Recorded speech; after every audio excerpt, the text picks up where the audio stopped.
It was just another ordinary evening for Eric and his mom, lost in the world of video games when a knock at the door shattered their peace.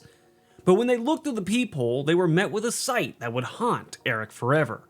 Two shadowy figures with glowing red eyes claiming to be the police.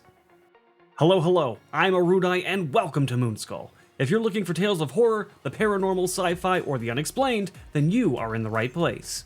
I'll tell you 4,000 wonderful fear addicts, as well as the 30% closet horror buffs who haven't subscribed yet, the story about Eric and these mysterious police, but first, let me show you how you could show us your support.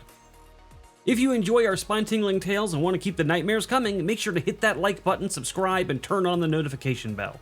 You can also support us by using the donation link on the screen, which can be found in the description of the video. Your support helps us keep bringing you these wild stories from the unknown. So, now, let's dive into Eric's chilling experience.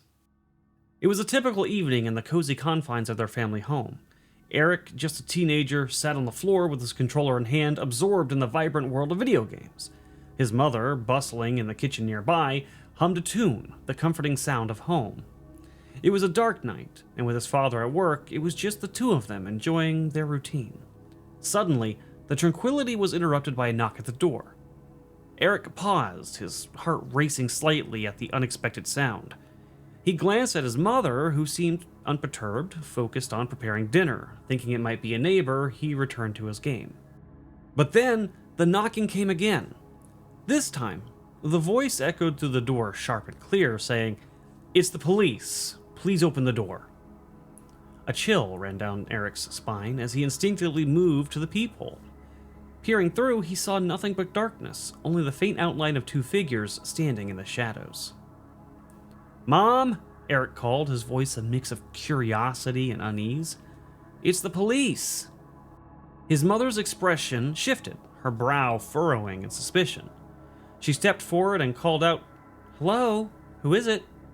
But before she could finish the thought, the voice came again, cold and commanding. "It's the police. Open the door."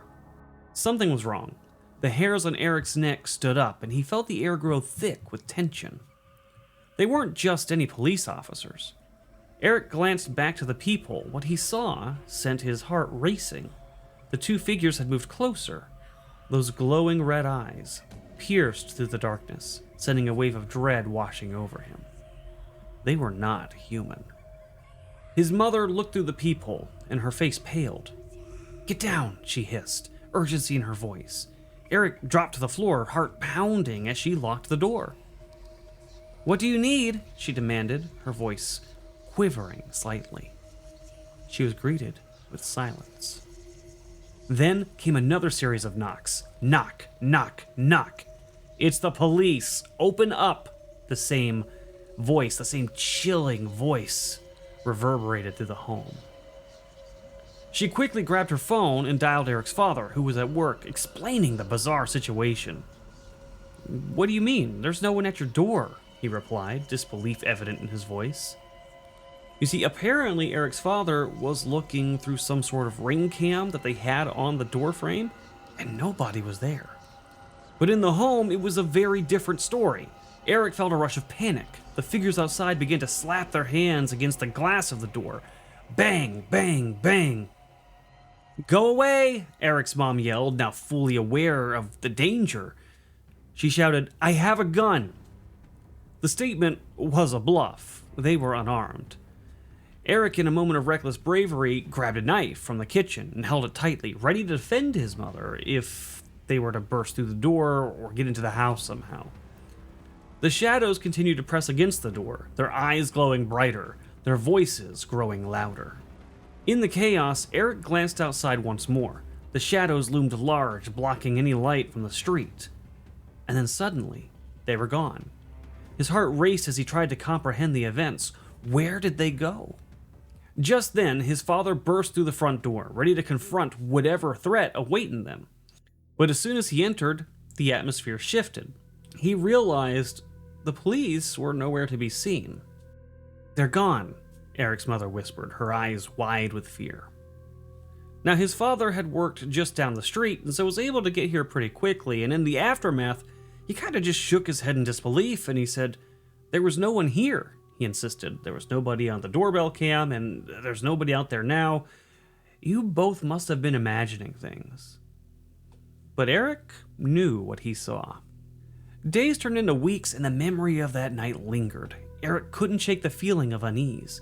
The red-eyed figures haunted his thoughts, a reminder that something sinister lurked in the shadows outside, waiting for the next opportunity to appear. And there you have it, folks, a haunting tale of a seemingly ordinary night at home with family playing video games that turned into a strange paranormal encounter with unknown forces, beings with red eyes. What do you think happened to Eric and his mother? Do you think they were having some sort of hallucinatory experience, or was there something really there, pounding on their door, demanding to be let inside? Let me know what you think in the comments down below. And if you want more of this kind of wild paranormal real-life madness, make sure to smash that like button and hit subscribe because we've got plenty more where this came from. I'm Arudai, and until next time, stay curious, stay cautious, and remember, sometimes the scariest things are the ones we can't explain.